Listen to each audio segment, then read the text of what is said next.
Ganitong pagkakaluto nga sa sumang malagkit ang ginawa ko. Gayanin mo at paniguradong hindi ka papalpak sa pagkakagawa nito. ID. Aring ang garning suman ay pangkaraniwan na lamang inihahanda sa amin sa Batangas kapag may okasyon. Lalo na kapag may kasalan o kaya may pestahan, ay digay pa namang panama nga aray sa kaping barako.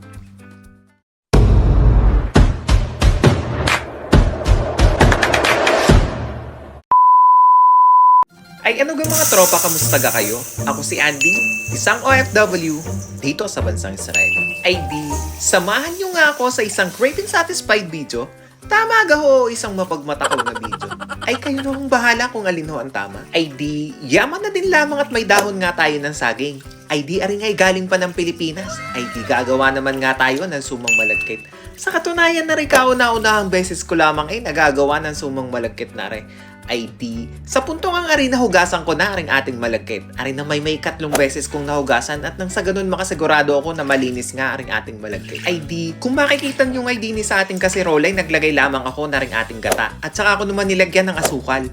Tapos ay nilagyan ko na rin ng kaunting asin at ari nga ang magpapabalansay sa lasa na rin. ID. Hahaluin ko nga lamang aray ng bahagya nang sa ganun matunaw ng kaunti aring ating asukal at aring ating asinare.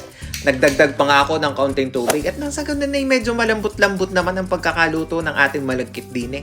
Kumbagay gagawa tayo ng sanglay o half-cook baga kung tawagin. ID, hahaluin ko nga lamang rin ang papagayon at papagarne at bubuksan ko na rin nga ang kalan at nang sa ganun makakulo na ito. ID, habang hinihintay nga natin kumulo aring ating gata, ID maikwento ko ga lamang sa inyo. Aring ang sumang malagkit na rin ipangkaraniwang nang inihahanda din eh sa amin sa Batangas. Lalo na kapag ka may mga okasyon, kapag ka nga mayroong mga piyesta, kasalan at saka kung ano-ano pang okasyon. Pwede rin nga ang undas ay mayroon din nga ang garning suman. ID, ari nga ang pangkaraniwang inihahain o itinutuwang baga sa kaping barako ay tunay namang panamang-panama nga aring sumang malagkit na rin sa kaping barako eh. ID, makalipas nga lamang ang ilang minuto, ID aray at kulo ang kuluan na nga aring ating gata. ID, ilalagay ko naman nga aring ating hinugasang malagkit kanina. At aray naman ay hahaluin ko ng bahagya din eh. Aray sasanglayin ko lamang kung tawagin sa amin o ihahapkok baga aring ating malagkit. ID, ari ngay hahaluin ko lamang ng papagayon at papagarnay at sa tunay na may kung tamad kang maghalo na rin, ay baka nga masunog o kumapit baga din sa ating kaserola aring ating malagkit. ID, hahaluin ko nga lamang arin ang papagayon at papagarnay hanggang sa tuluyan na nga maabsorb ng malagkit aring ating gata. O kumbagay maiga ng bahagya aring ating gata din sa pagkakahalo din ID, hahaluin ko nga lamang arin ang papagayon at papagarnay hanggang sa tuluyan na nga maluto aring ating pinakasanglay na rin. ID, maiba naman nga tayo. ID, para naman nga sa magtatanong ng full recipe na ring ating sumang malagkit na rin. ID, bisitahin nyo na lamang yun dun sa may baba sa may description below at makikita nyo na ang tamang sukat at sangkap na mga pinaggagamit ko din sa sumang malagkit na rin o sumang Batangas baga kung tawagin. ID, makalipas nga lamang ang ilang minuto ng ating paghahalo o pagsasanglay na ring ating malagkit na rin. Ganitong texture nga lamang yung kailangan natin, hindi yung mamasa-masa kumbaga. At ari nga ang nagmamanti-mantika pa nga aring ating pagkakasanglay din ay di kay pagkakaganda rin nga naman ng ating pagkakalutong are. Isasalin ko nga lamang are o ilalagay baga sa isang lagayan at nang sa ganun ay mapalamig ko naman ito ng kaunti. At nang sa ganun din ay mas madali tayong makapagbalot nga sa dahon ng saging mamaya.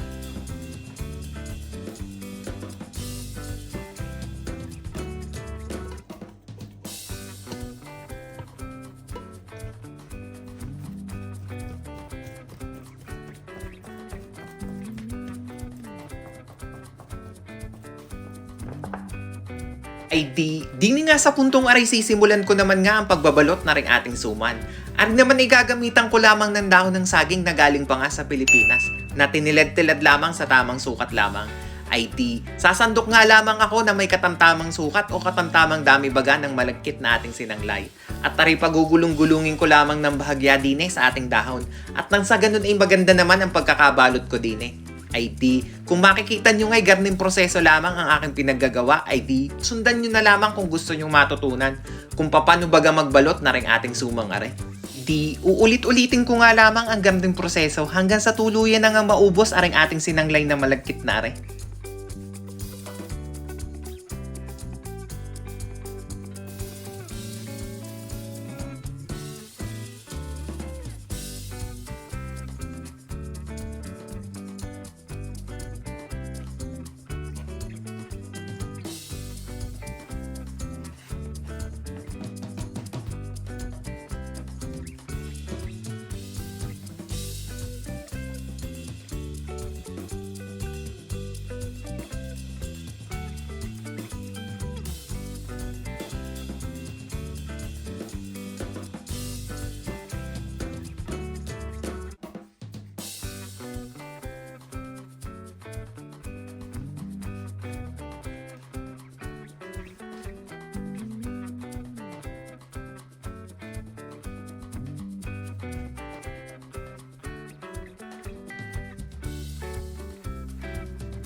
Ay di, makalipas nga lamang ang ilang minuto ng pagbabalot na rin ating sumang are, ay di, isasalansan ko naman nga are dine sa ating steamer na are. At nang sa ganun ay masimulan naman natin ang pag-i-steam na rin ating sumang malagkit na are.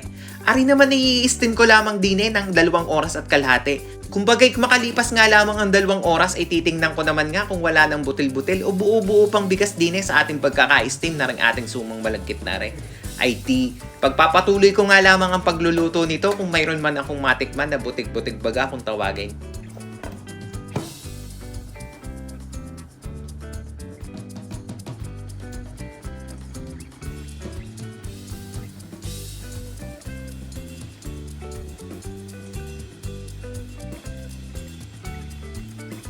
IT, makalipas nga lamang ang 2 oras at kalahati ng pag-i-steam natin din sa ating sumang are. IT, hahanguin ko naman nga are din sa ating steamer at kung bagay palalamigin lamang natin din at maya-maya ay pwede na nating lantakan na rin ating suman.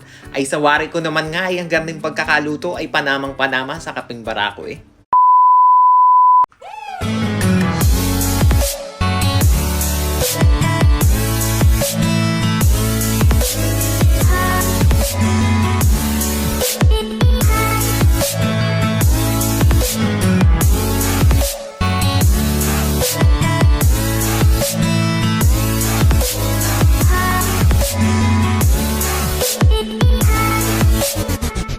Ay paano mga tropa? Ay di dadako na nga tayo sa exciting part, ang tikiman time. Ay paano mga tropa? Ay di aray aking titimusan na. Ay di, salamat na rin nga pala sa inyong panunood. Ay huwag niyong kakalimutang mag-subscribe. At nang tayo dumami na, ay siya, dyan na muna kayo.